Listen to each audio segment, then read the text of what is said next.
I was saying yesterday that a person who gets help from another Jew financially, he should know that at the end of the day, HaKadosh Baruch Hu is the one who decided that he should give you. A lot of times a person can say, oh, if it wasn't me, where would you be? What would you do? You would be stuck. You would be nowhere. And they gotta tell him, you gotta learn Chovot Halevavot. Chovot Halevavot says, if it wasn't you, Hashem would have gave me regardless. He would have sent me a different shaliach. I have to show thanks. I have to give appreciation to you. You are zochet to be my shaliach. But at the end of the day, Hashem is the one who has me. You got me. Not you. You had the zochet to be my shaliach. Baruch Hashem. Therefore, the person has to not show overly appreciation. He has to show the proper appreciation. Thank you for allowing yourself to be the conduit, not to being the source. Okay, now what do we do next? Says that's if you're successful in business.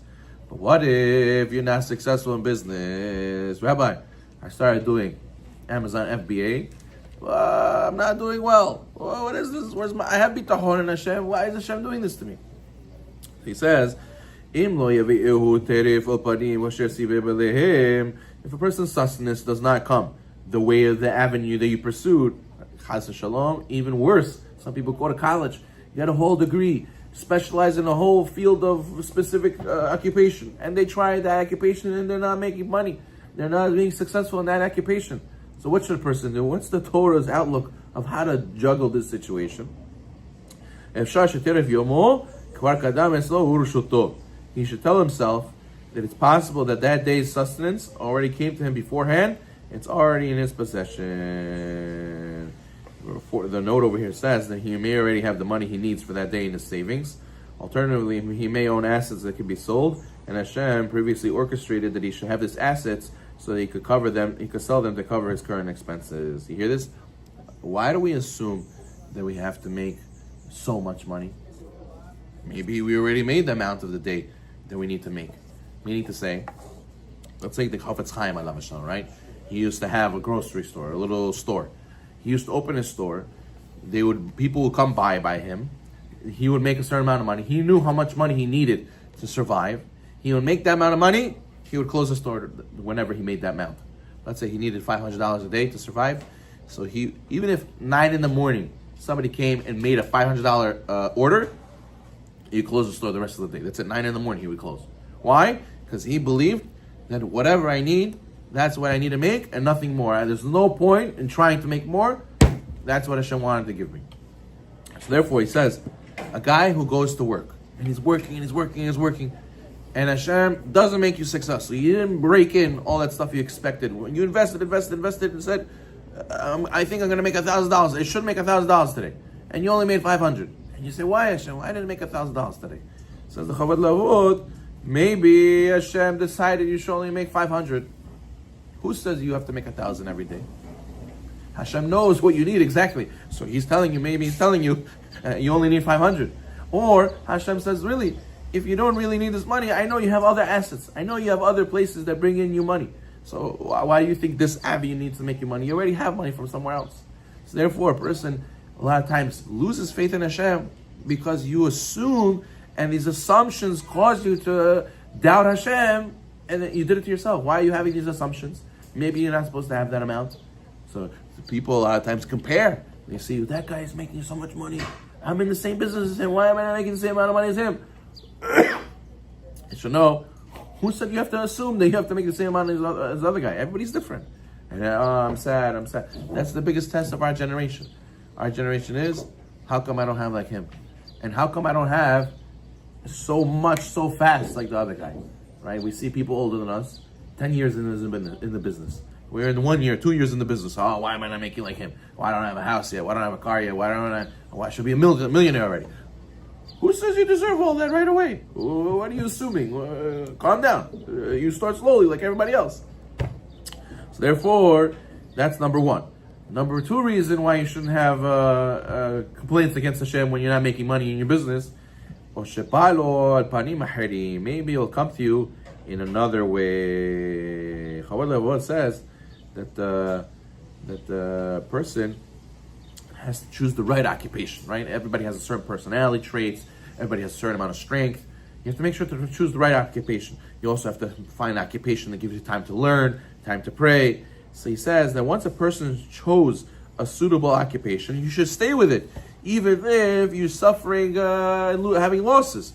You should rely on Hashem, and on Hashem, He can provide for any means. So therefore, what does he say over here? He says you should work. You should proper him to work with the means and not blame the means, the lack of success, because maybe HaKadosh Baruch Hu is going to give you another way. So therefore, a person shouldn't have complaints against Hashem.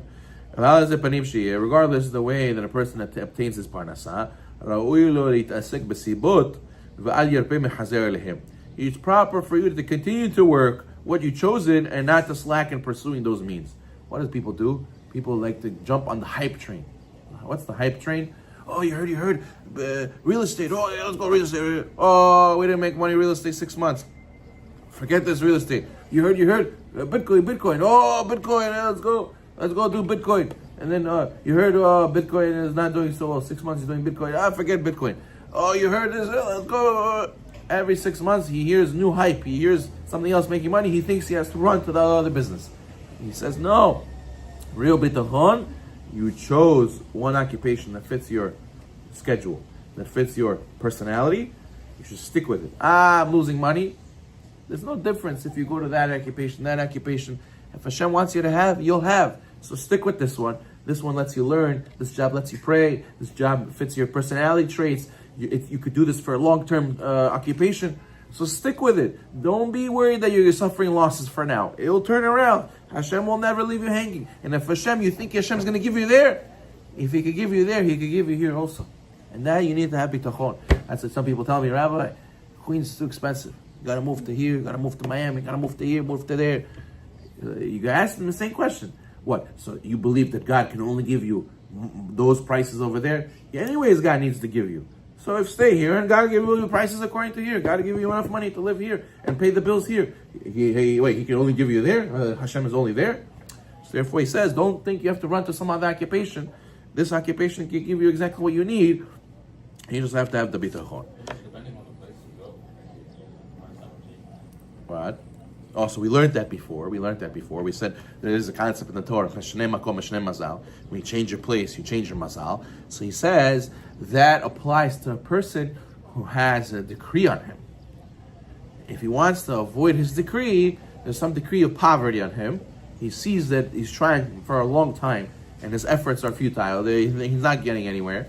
So he must see there must be some decree of poverty on me. How do I get around this decree? So maybe if I mesharem my place, I'll mesharem my mazal. But it's better to stay. If you don't have a decree, you should stay. You should stay, and Hashem, who will give you there, He will give you here. And why is it better to stay here? Because you found that this place gives you ability to learn, ability to pray, ability to your personality fits with this occupation. Therefore, you should stick to it. Why should you go and do something else that's gonna, go against your personality? It's not gonna let you pray. It's not gonna let you learn. As a guy asked me the other day, Rabbi, should I take this job? It's a very good job, very good pay. However, I need to be on a Zoom. Erev Shabbat. Maybe it's going to go into Shabbat. I'm going to have meetings on Fridays. I said, but yeah, you're going to have to be in the city. You're going to have to be on Zoom, close to Shabbat. What if you don't make it back in time? It's not worth it. How are you going to, so what? No, you ask them if you could work, not on Fridays. No, you must work on Friday, they told him. We don't care about your Shabbat. I told him, no, this job's not for you. But he said, Rabbi, this is such a good parnasah. It's such easy money. He said, Hashem wants to give you this money. He can give you this money with a job with keeping Shabbat. There'll be another job will come around where they won't make you work close to Shabbat and you'll still make the money. Because if it's for you, it's for you. Hashem doesn't have only one occupation that gives money. He has any way to give money. So there are many ways to give money. So therefore a person has to have that in mind. Baruch Na'olam.